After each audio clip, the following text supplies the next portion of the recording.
Meus queridos amigos, irmãos, queiram todos receber a paz do Senhor Jesus. Que Deus possa abençoar a você e toda a sua casa para o louvor de seu nome bendito e eterno. Como vai você? Como vai a sua família? Como vai a sua caminhada? Como vai a sua vida? Eu espero que tudo vá bem. E a minha intenção neste exato momento é levar uma palavra ao seu coração. Se você quiser refletir comigo, vem comigo para esta leitura bíblica em nome de Jesus. Eu vou usar como base o Evangelho de Jesus Cristo, segundo escreveu São Mateus, capítulo de número 13, versículo de número 19. Evangelho de Jesus Cristo, segundo escreveu São Mateus, capítulo de número 13, versículo de número 19. Está escrito assim: ouvindo alguém a palavra do reino e não a entendendo, vem o maligno e arrebata o que foi semeado no seu coração. Este é o que foi semeado ao pé do caminho. Amém.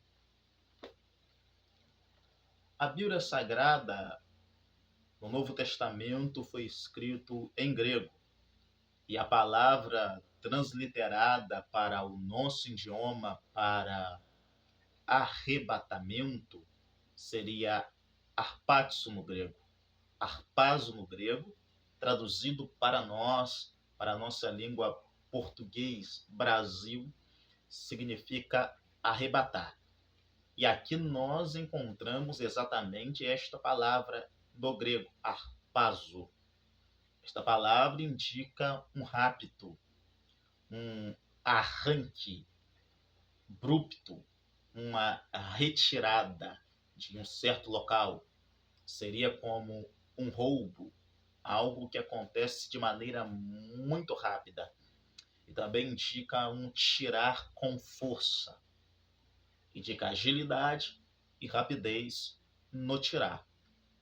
Automaticamente, quando falamos em arrebatamento, a nossa mentalidade cristã nos arremete, nos aponta para a vinda de Cristo, para levar a sua igreja para ir morar consigo nos céus.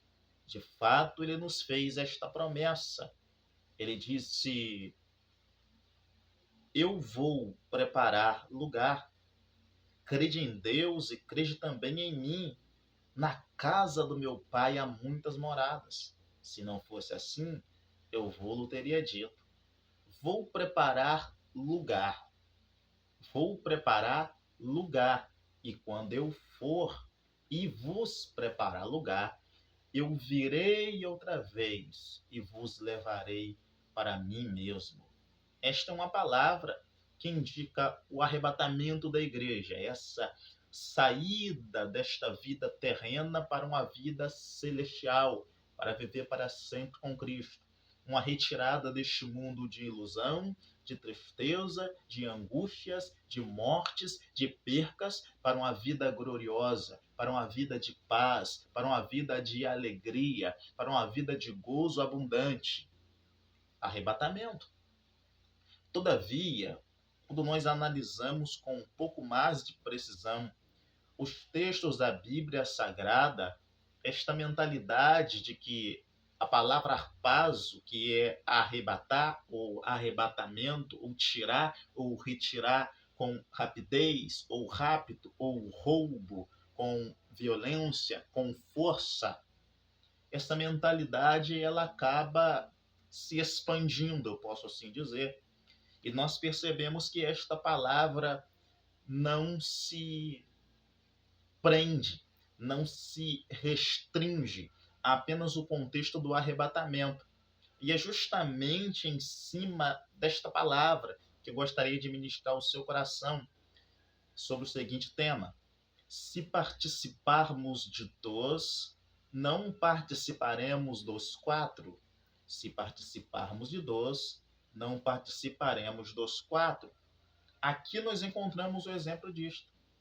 Evangelho escrito por São Mateus, capítulo de número 13, versículo de número 19 é a explicação de uma palavra que Cristo tinha dado aos seus discípulos, uma parábola que ele contou. E Jesus fala que um semeador saiu a semear. E dentro desta parábola, Cristo vai mostrar que ele é o semeador. Ele é aquele que espalha boa semente. Ele é aquele que prega a palavra. Assim como é a igreja hoje. Os servos de Deus pregam a palavra.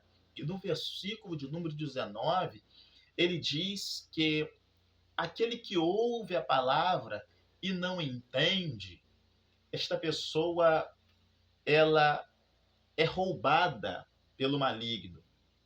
Na parábola, Cristo assemelha o maligno a pássaros que vêm do céu para pegar uma semente que foi lançada na beira da estrada.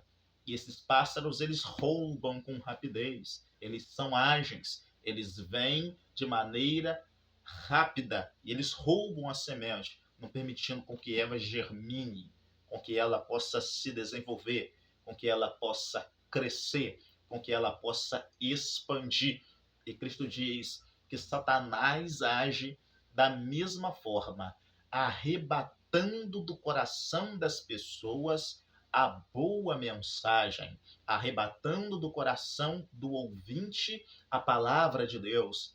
Aqui tem um arrebatamento, que é um arrebatamento negativo, o arrebatamento da palavra de Deus. O arrebatamento da palavra de Deus. Eu não quero participar deste arrebatamento, porque a palavra de Deus nos adverte, nos diz, aponta-nos que a fé vem pelo ouvir e ouvir da palavra de Deus. Se o diabo tira essa palavra do nosso coração, se o diabo arranca essa palavra do seio da igreja, se o diabo consegue extrair, arrebatar, roubar esta mensagem de nossos púlpitos, nós certamente estaremos perdidos e em uma tremenda desgraça.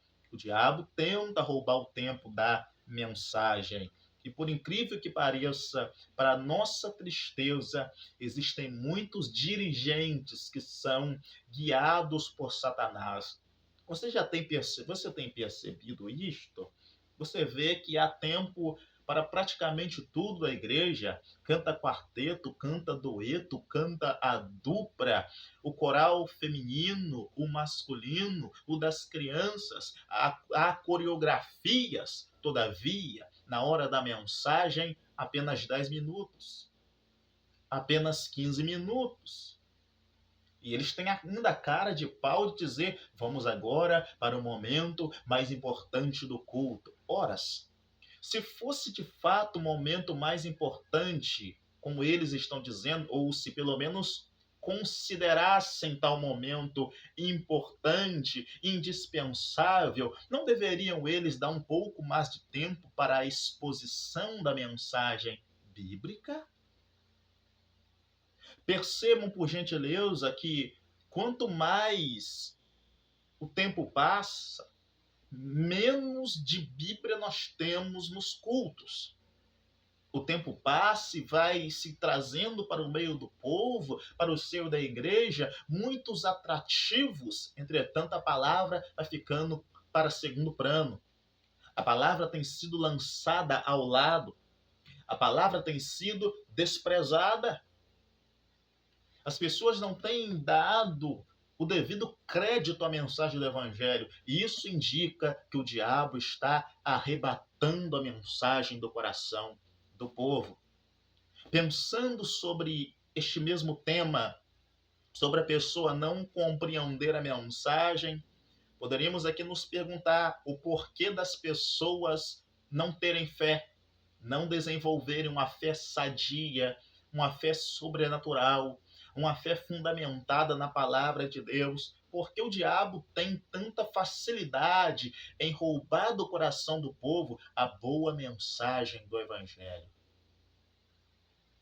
Podemos aqui pensar que, em primeiro lugar, ele tem logrado êxito, ele tem conseguido, de fato, arrancar a mensagem porque não há valorização dela no que diz respeito ao tempo da pregação.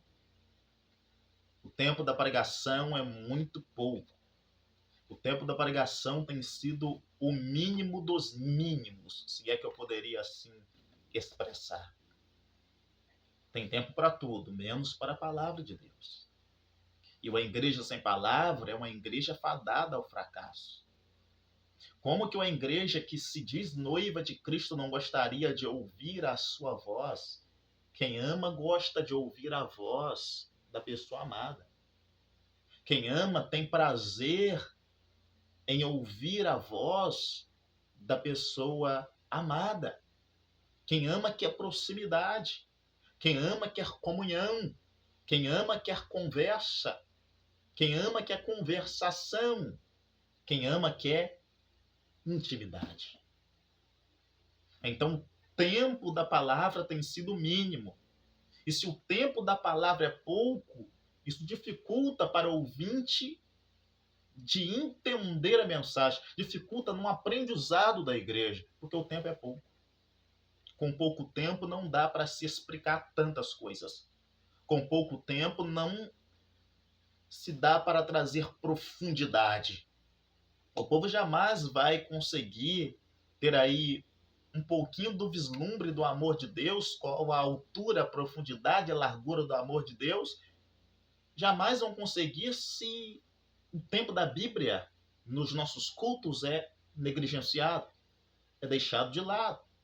O segundo motivo do porquê o diabo tem conseguido roubar a palavra do coração do povo e implantado a incredulidade, pois a falta da palavra é a incredulidade.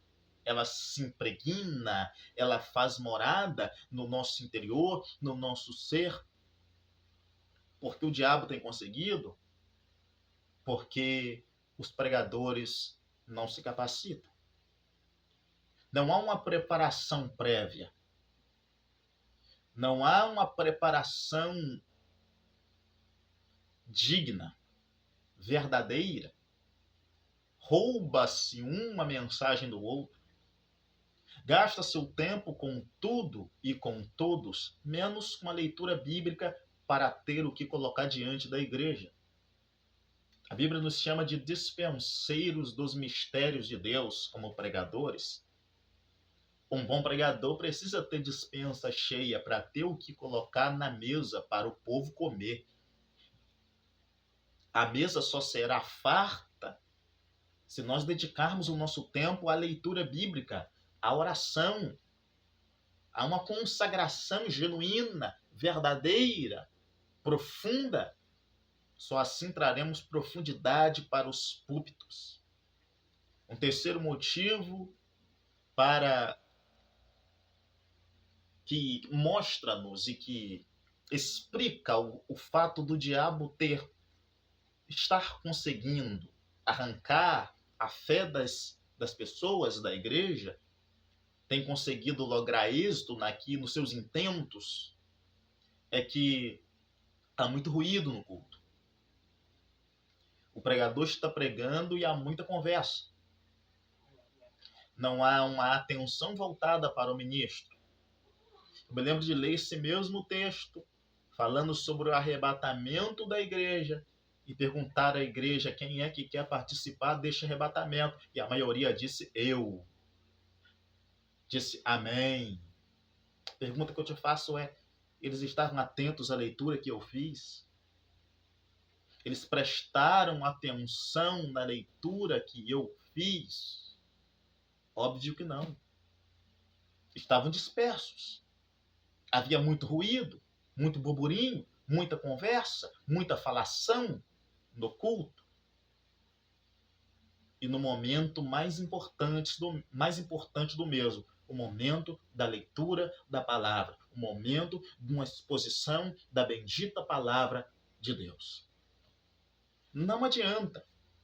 Se nós quisermos uma fé saudável, se nós quisermos pregar uma fé salvífica, primeiro devemos respeitar a palavra de Deus. Culto não é local de podcast.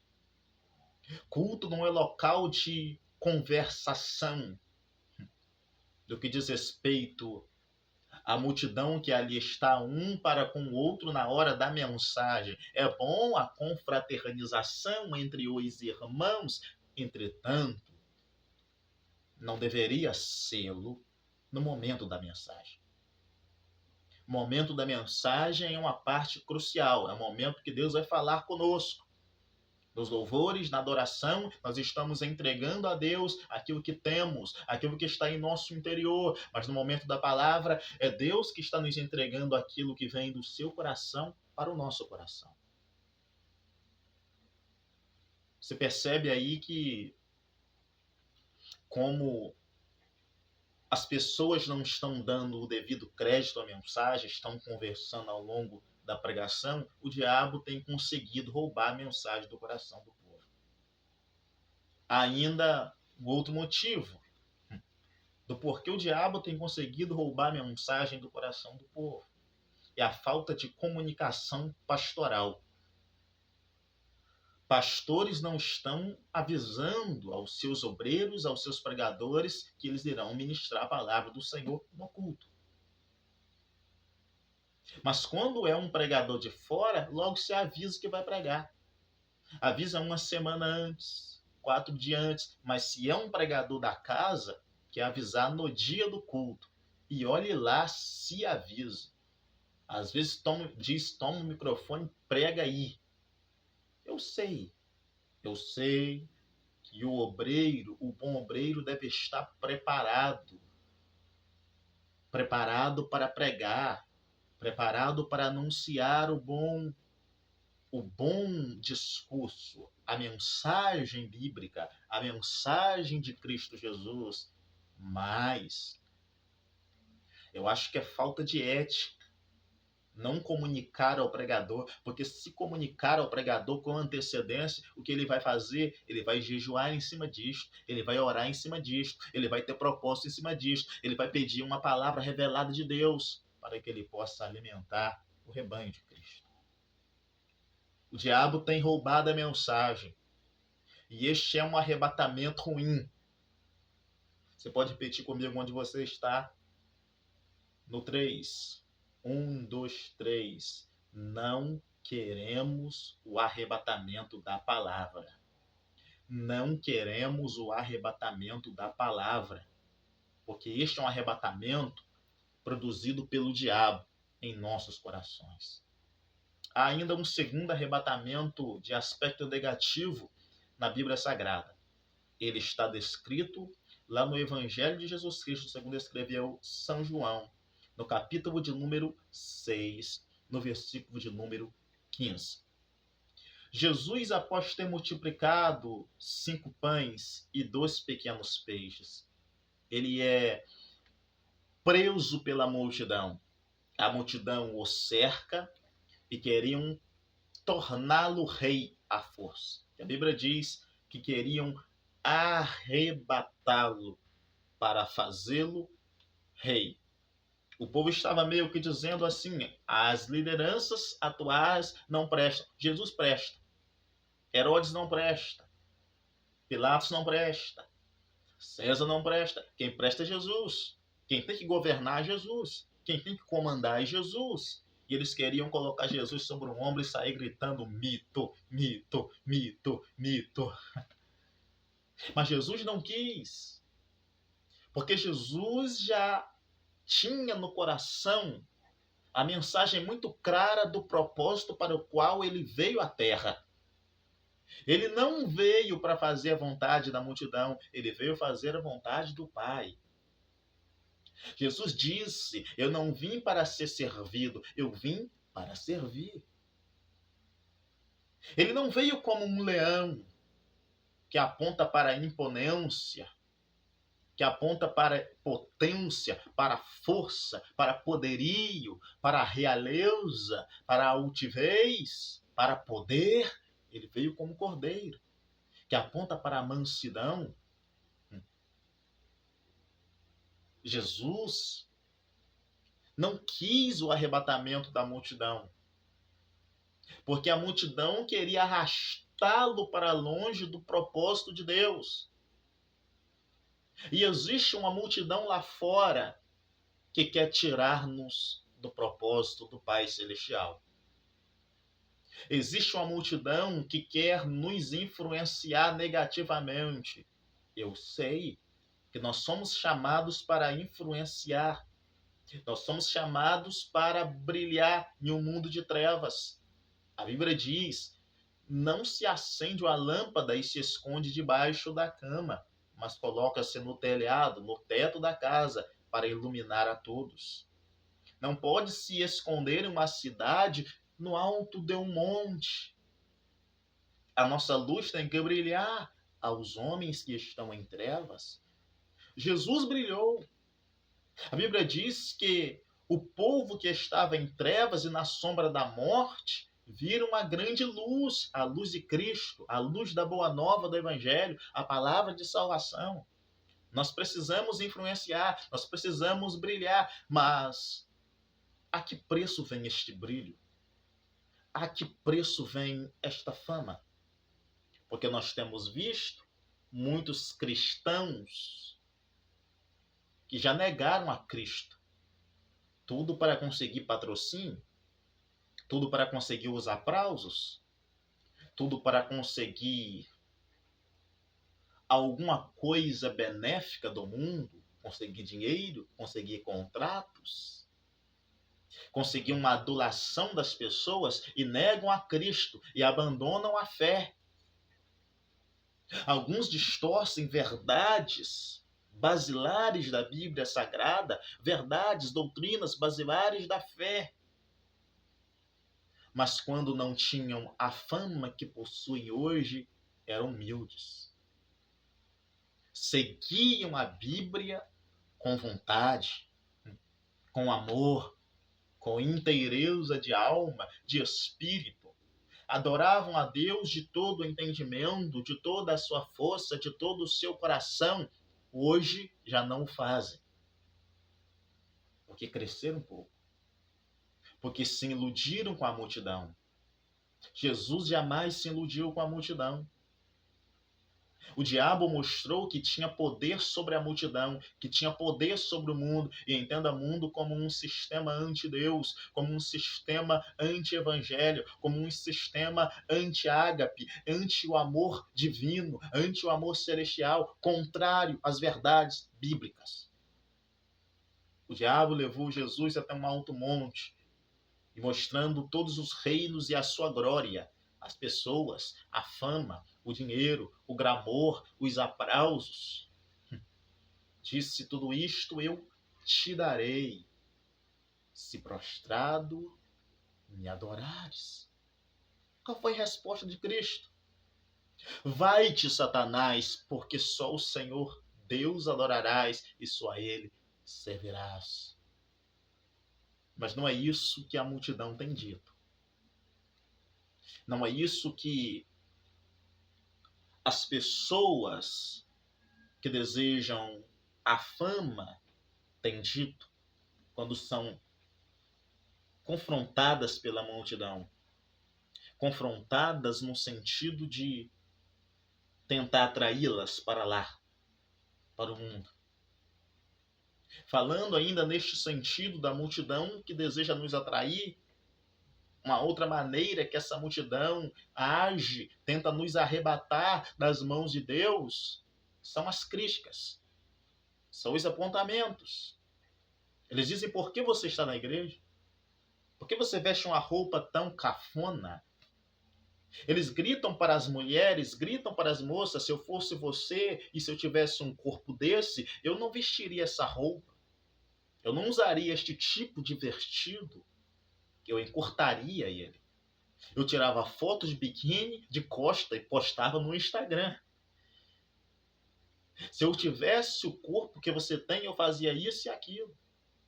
Rapaz, se eu tivesse a condição que você tem, eu comprava isso e aquilo. Eu ia para A, para B e para C. Eles tentam nos atrair com seus sofismas, com seus argumentos minimamente calculados.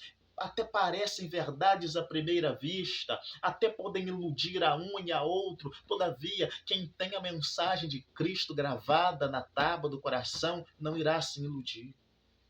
Não irá se enganar com o brilho que o mundo nos apresenta, porque isto terminará em morte, isto resultará na negação de Cristo diante do Pai. Cristo não virá buscar a igreja que deixa o diabo arrebatar a palavra do seu coração e que cai no arrebatamento da multidão, que cai na lábia das pessoas, que é levado por todo vento de doutrina. Não ouça a multidão, antes ouça a Cristo. À semelhança dele, rejeite os argumentos da multidão. Siga o seu propósito com Deus. Respeite a sua esposa. Respeite seu marido. Respeite seus pais. Não aborreçam vossos filhos. Sigam a Cristo. Sigam a paz no que depender de vocês. Amem. Preguem a verdade. Vivam a verdade. Sejam antissistema. Sejam antimundo. A Bíblia diz: não vos conformeis com este mundo, mas transformai-vos pela renovação do vosso entendimento, para que experimenteis qual seja a boa, perfeita e agradável vontade de Deus. Não deixe com que o arrebatamento da multidão te distancie de Cristo, te afaste do Senhor, porque tem uma multidão tentando nos iludir com palavras, porque tem uma multidão tentando nos arrancar deste celeiro divino, deste aprisco santo aonde nós repousamos hoje. Falamos então sobre um arrebatamento negativo, em primeiro lugar, que é o arrebatamento da palavra, feito por Satanás. Outro arrebatamento negativo, que é o arrebatamento da multidão, feito pelo povo, né? O arrebatamento da multidão, a massa humana tentando nos afastar de Cristo.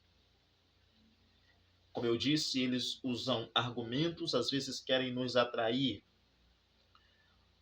com seus falsos ensinamentos. Outras vezes eles tentam de alguma maneira nos envergonhar, nos colocar para baixo, para que nós tenhamos vergonha, receio de sermos assim como somos, de seguirmos a palavra de Deus em sua integralidade, de buscarmos fazer aquilo que é certo, de abraçarmos a verdade bíblica. Se você participar desses dois arrebatamentos, você não vai participar dos 4. Lembra? Agora eu gostaria de apresentar os 4 arrebatamentos que são positivos para nós, que nos trazem alegria, que nos trazem esperança, que nos trazem consolação, que nos trazem conforto verdadeiro, que nos traz a paz que o mundo não pode nos dar.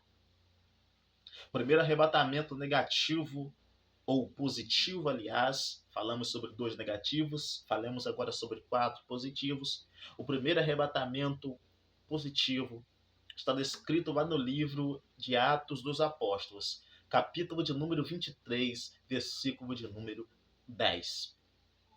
A Bíblia diz que Paulo, ele prega a Jesus Cristo crucificado, morto e ressuscitado.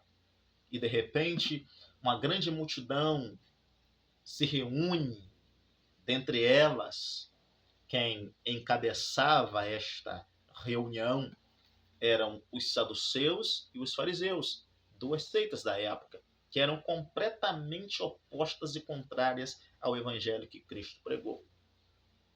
Levam a Paulo ao tribunal da época e começam a acusarem ele de trazer algum tipo de confusão para o meio da sociedade naqueles dias.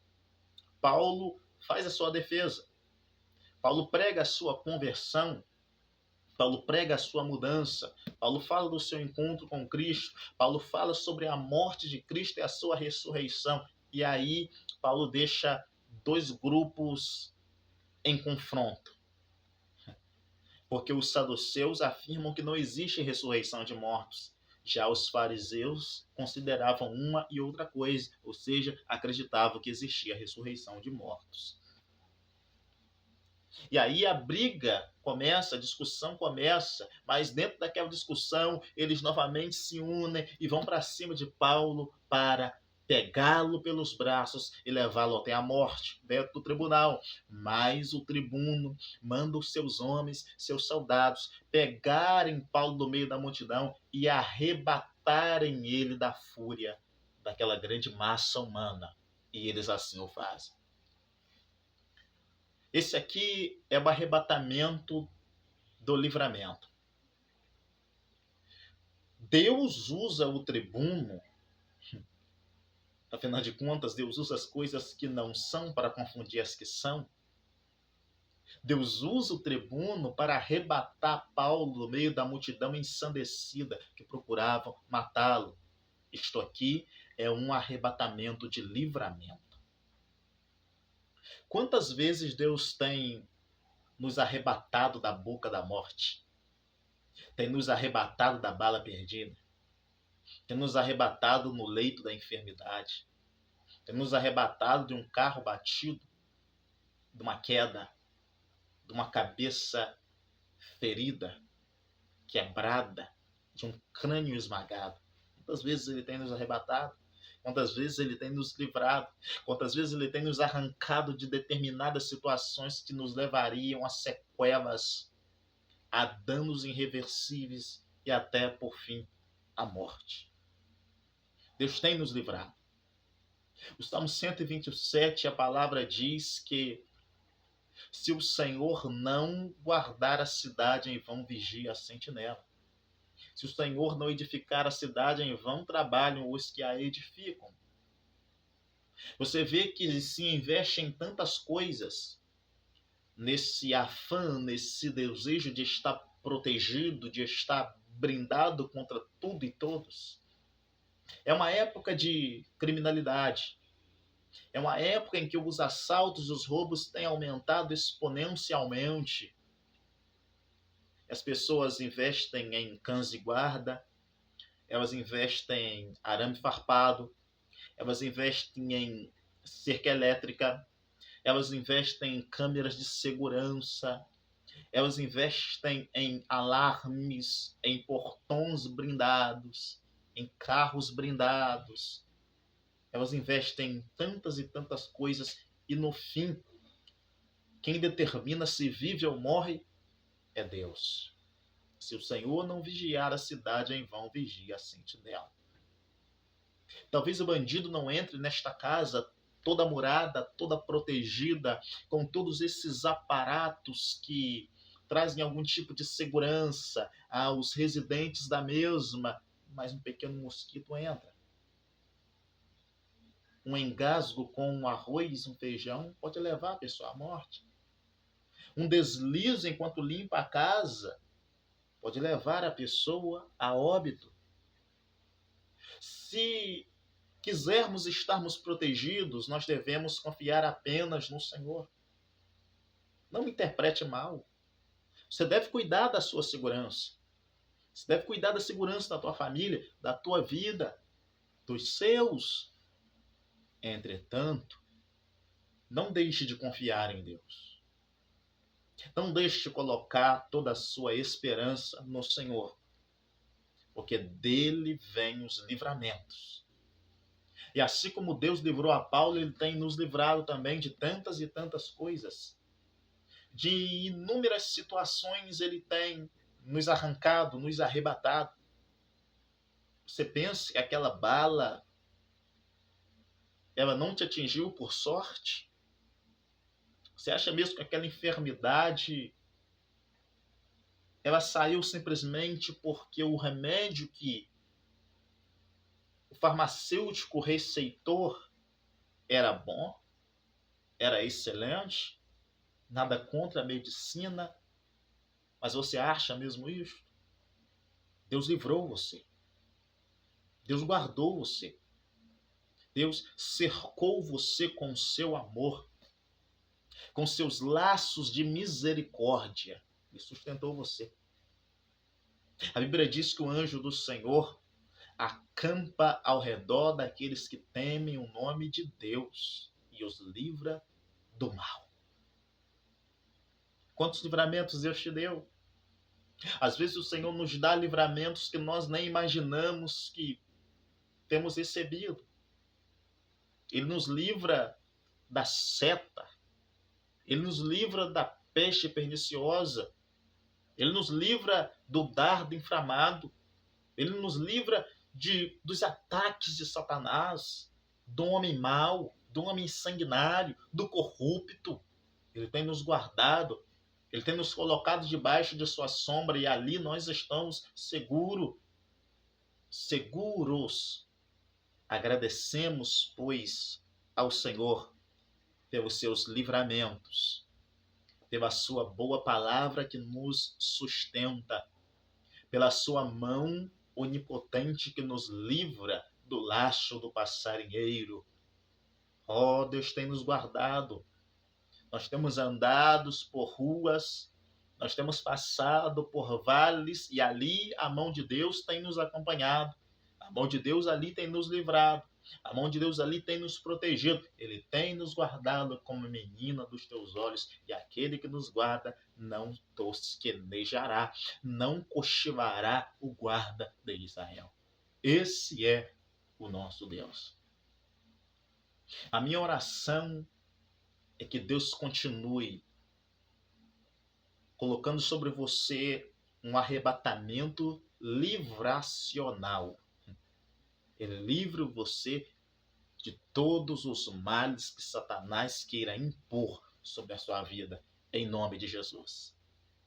Há um segundo arrebatamento positivo nas páginas seletivas do Novo Testamento. Está descrito lá no livro de Atos ainda, capítulo de número 8, versículo de número 39.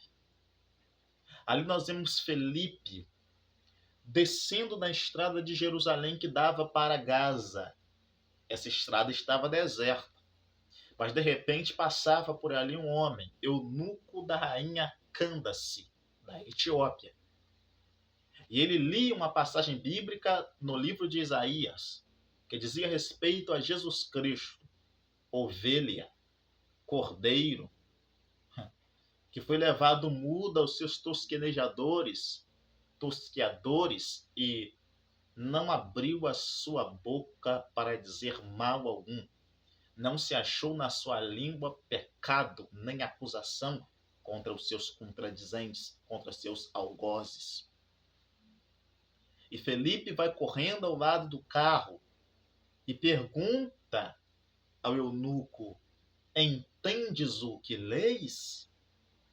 O eunuco diz: mas como entenderei se não há quem me explique? E Felipe começa a expor o Evangelho de Cristo Jesus para ele. Na conclusão, pela primeira vez vai ocorrer que a alma, o receptor da mensagem, vai se fazer o apelo, e não o pregador o fará. Ele vai dizer a Felipe: temos água ali atrás, o que me impede de ser batizado em nome deste Jesus? Felipe diz: nada, e logo o batiza em nome do Pai, do Filho e do Espírito Santo de Deus. De repente, Felipe foi arrebatado para Azoto, e o eunuco seguiu o caminho jubiloso. O eunuco estava em dúvida e agora está com a sua dúvida sanada. Ele estava nervoso, apreensivo, ansioso, agora está com o coração em calma, porque entregou a vida a Cristo na pregação de Felipe. E Felipe, depois de ser arrebatado, se acha em Azoto. Para quê? Para continuar a apregoar o Evangelho de Cristo Jesus. Em Azoto ele continua pregando a palavra, impondo a mão sobre os enfermos, curando-os em nome de Jesus, expulsando os demônios. Felipe continua pregando. Às vezes eu fico pensando algumas coisas malucas, sabe? Mente pregador. Imagine se Deus nos arrebatasse para o o exato local em que uma pessoa está pensando em tirar a própria vida. Imagine se Deus nos arrebatasse agora e nos colocasse diante de alguém que está pensando em se jogar do prédio. Alguém que está na beira da pista pensando em se jogar na frente de uma Scania, na frente de uma carreta. Alguém que está pensando em deitar no trilho do trem. Imagine se Cristo nos faz aparecer lá agora, como um abrir e fechar de olhos. Quão poderosa não seria essa experiência para aquela pessoa? Chegaríamos lá como Paulo, que quando viu que o carcereiro tentava tirar a própria vida, gritou de dentro da prisão: não te faças nenhum mal, pois ainda estamos aqui. Tem gente aí fora que precisa ouvir de nós nós ainda estamos aqui. Não está tudo perdido. Há solução para o teu casamento, há solução para a tua saúde, há solução para a tua vida. Há um destino final de alegria nas mansões celestiais. Nem tudo está perdido. Não desista da tua vida. Não desista de tua casa. Não desista. Persevera. Eles precisam ouvir isso de nossa boca. E este é um arrebatamento de missões. É um arrebatamento de pregação do Evangelho. Pois Felipe é arrebatado para pregar a palavra, para anunciar a Cristo. E era urgente a mensagem. O fato do Senhor tirá-lo de um local e levá-lo para outro, transportando para outro de uma maneira muito rápida, a ponto que era urgente. Deus queria que naquele momento ele fosse lá pregar. E quem sabe as pessoas para as quais ele iria ministrar estavam prestes a perderem a vida. Estavam quase de braços dados com o inferno. Estavam, eu poderia dizer aqui, com um pé já dentro da perdição, já dentro do inferno. E Felipe, pela palavra do Evangelho, chegando ali, arrebata-as da boca do lobo e do leão, para levá-las para o reino de luz, de amor e verdadeira paz, que é o reino de nosso Senhor Jesus Cristo. Nós precisamos deste arrebatamento. Um arrebatamento de missões. Que Deus traga tais experiências para o nosso meio. Pois dificilmente nós vemos tais manifestações nos dias atuais. Mas o nosso Deus é o mesmo ontem, hoje e é eternamente. Ele não será, ele é eternamente. É no passado, é no presente e é no futuro. Ele não muda, não há sombra de variação nele. Então ele tem o mesmo poder, ele tem a mesma vontade, o mesmo desejo de fazer nos nossos dias o que ele fez na igreja primitiva, na igreja do passado. Peçamos, pois, a Deus um arrebatamento para missões. Que possamos dizer: Deus, eis-me aqui. Toma a minha vida, meu corpo, o meu ser, para ir de encontro às almas que estão perdidas. Amém. Existe ainda um outro arrebatamento, um terceiro arrebatamento benéfico, positivo para nós, que está descrito lá no segundo livro aos Coríntios, segunda carta aos Coríntios, aliás, capítulo de número 12, versículo de número 2. Paulo vai dizer a seguinte coisa: conheço um homem que há 14 anos foi arrebatado ao terceiro céu, se no espírito não sei, Deus o sabe. E ouviu coisas inefáveis, coisas que não são listas de um homem ouvir ou compartilhar com qualquer outro. Esse é um arrebatamento de experiência. e um vislumbre da glória de Deus. Arrebatamento de intimidade. Arrebatamento para que Paulo tivesse um vislumbre da glória de Deus. Então, poderíamos definir assim: um arrebatamento de intimidade e um arrebatamento de visão futura. Arrebatamento de intimidade e arrebatamento de uma visão futura. Porque Paulo viu a glória. Ele está citando ele mesmo. Ele não quer se exaltar. Por isso ele diz: eu conheço um homem, é ele. E talvez Paulo está falando isto desta maneira, ou ele teve tal experiência naquele momento em que ele foi apedrejado, praticamente até a morte. E ali ele foi elevado. É uma crença minha. Porque seus opositores apedrejam-no e creem que ele está morto.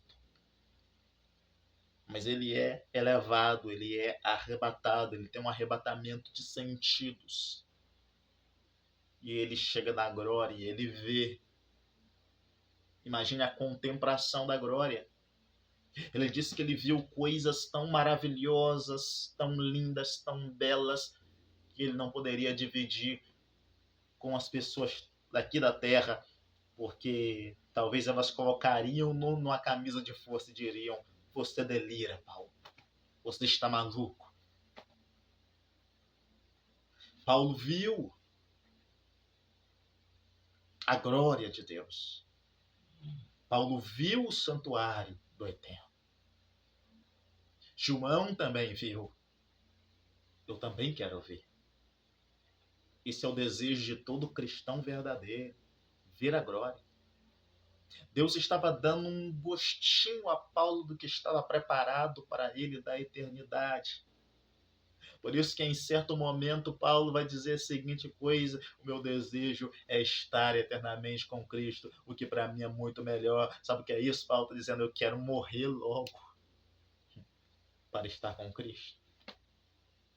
Eu quero subir logo para estar com Cristo. Porque o viver para mim é Cristo, o morrer é ganho. Tudo para Paulo é Jesus. Tudo para Paulo é bom. Por isso que ele diz: posso todas as coisas naquele que me fortalece. Eu sei viver na necessidade com Cristo, sei viver na fartura com Cristo também.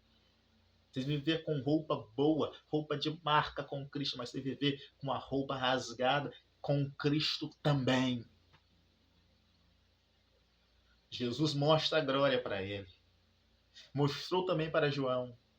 E João viu coisas tão belas, coisas tão lindas, coisas tão maravilhosas. Ele viu o rio da água da vida. Ele viu a árvore da vida, cuja folhagem e fruto é saúde para as nações.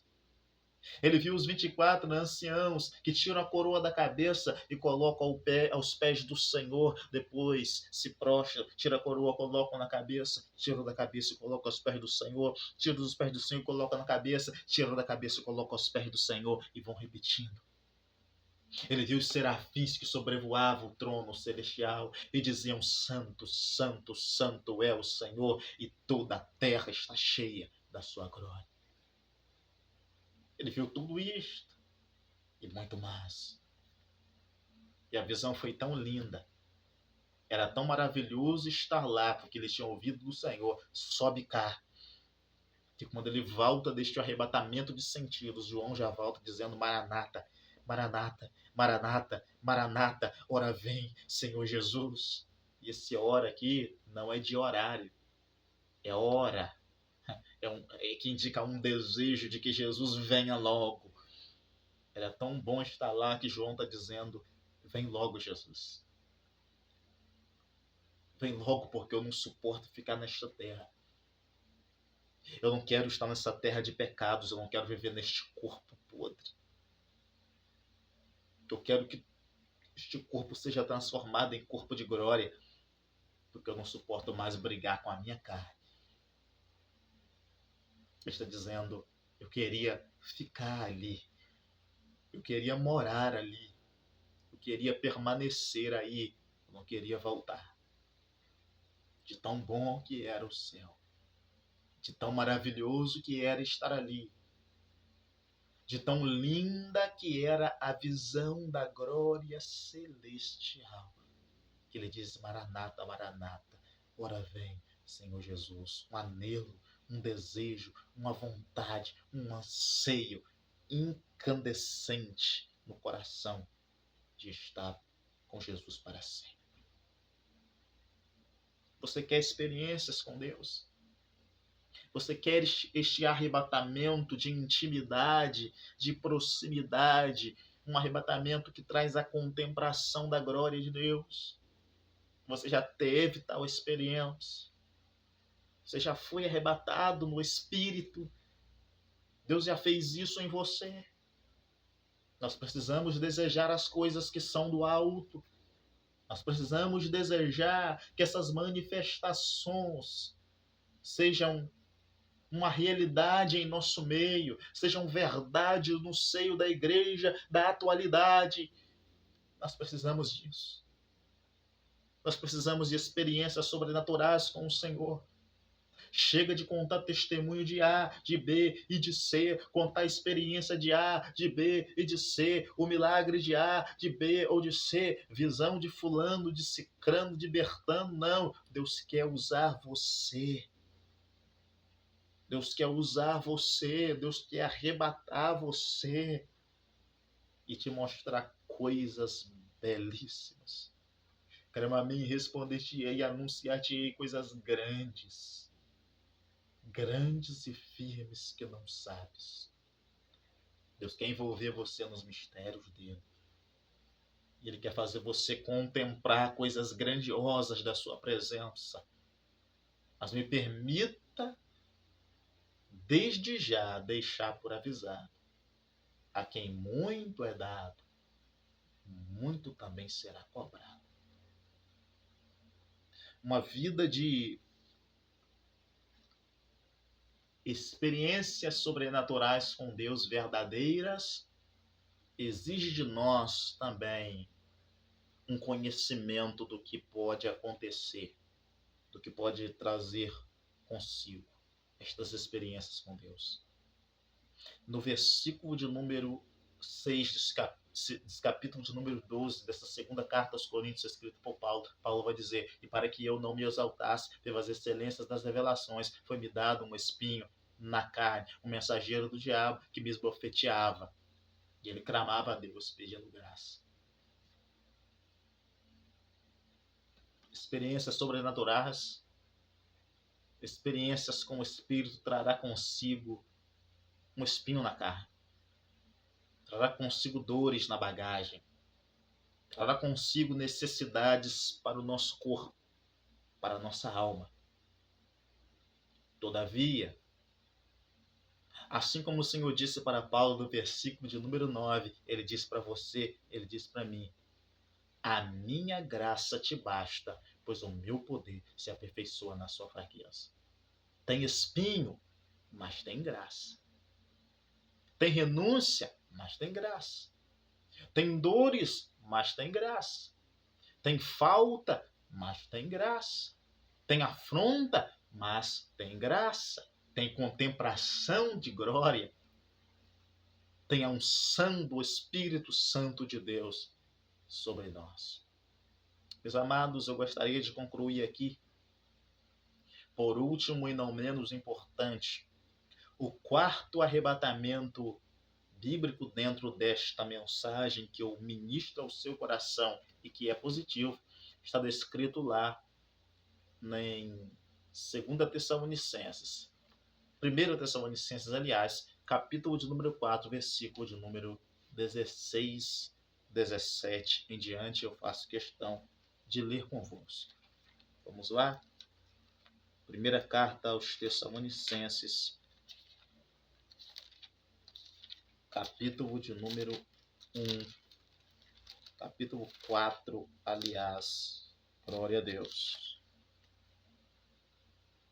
Do versículo 16, 17 adiante. Leremos até onde Deus nos permitir. Diz assim: porque o mesmo Senhor descerá do céu, com alarido, com voz de arcanjo e com trombeta de Deus. Os que morreram em Cristo ressuscitarão primeiro. Depois nós, os que ficarmos vivos, seremos arrebatados juntamente com eles nas nuvens, a encontrar o Senhor nos ares, e assim estaremos sempre com o Senhor. Portanto, consolai-vos uns aos outros com estas palavras. Este é o arrebatamento final, que é o arrebatamento onde Deus não leva apenas o nosso espírito, o que está no nosso interior, o que está dentro desta carcaça física, desta carne que é inclinada para o pecado, inclinada para o erro, essa carne que odeia tudo aquilo que é de Deus, essa carne que é anticristo, que é anti-Bíblia, que é anti-Deus. Ela será transformada. Não é mais um arrebatamento de espírito, é um arrebatamento no físico também. Esta carne corruptível, que Paulo reclamou dizendo: quem me livrará do corpo desta morte? Porque o que eu quero fazer eu não faço, mas o que eu não quero estou sempre fazendo. Ele fala sobre a carne, ele fala sobre uma lei que existe dentro dele, uma lei que rege ele. Ele fala sobre essa carne aqui, que há dentro de nós dois homens, dois seres, um que deseja a graça e outro que deseja o pecado, um que deseja a palavra e outro que tem ojeriza a Bíblia Sagrada, tem ódio, tem nojo das coisas de Deus. Tudo isso está dentro de nós. E Paulo não suportava isso. E o cristão também não suporta isso. Ele não suporta mais ficar nesta terra, ele não suporta ter que ficar brigando com o pecado. E aqui está o fim de todas estas coisas. Aqui se encerram essas lutas constantes contra a carne, contra o pecado, contra o diabo, contra o mundo. Nosso corpo é transformado. O que é corruptível se reviste de incorruptibilidade. O que é mortal se reviste de imortalidade. E aí para sempre estaremos com o Senhor. Meu amigo, eu quero te convidar a ir comigo para o céu. Quero convidar você, a sua família, os seus, não importa onde você está, a ir morar nas mansões celestiais. Jesus convida você para vir até Ele. Você sabe que não vale a pena viver uma vida afastada de Deus, porque longe dele você vive uma vida de desamor, uma vida de angústias sobre angústias, de tristezas sobre tristezas, de derrotas sobre derrotas. Todavia, com Ele, você experimentará a verdadeira paz. Eu não estou dizendo que se você vier para Cristo, as lutas se findarão, se encerrarão, e não haverá mais afrontas. Pelo contrário, elas dobrarão, elas virão como um turbilhão sobre você. Mas Ele te dará uma paz que o mundo não pode te dar. Ele fará você se alegrar no meio da tempestade. Fará você descansar em momentos terríveis da sua trajetória. Ele vai fazer você ter verdadeira paz, verdadeira felicidade em estar com Ele. Tendo em mente que o melhor está preparado na glória. Pois aquele que foi para a glória fez uma promessa dizendo: eu vou voltar.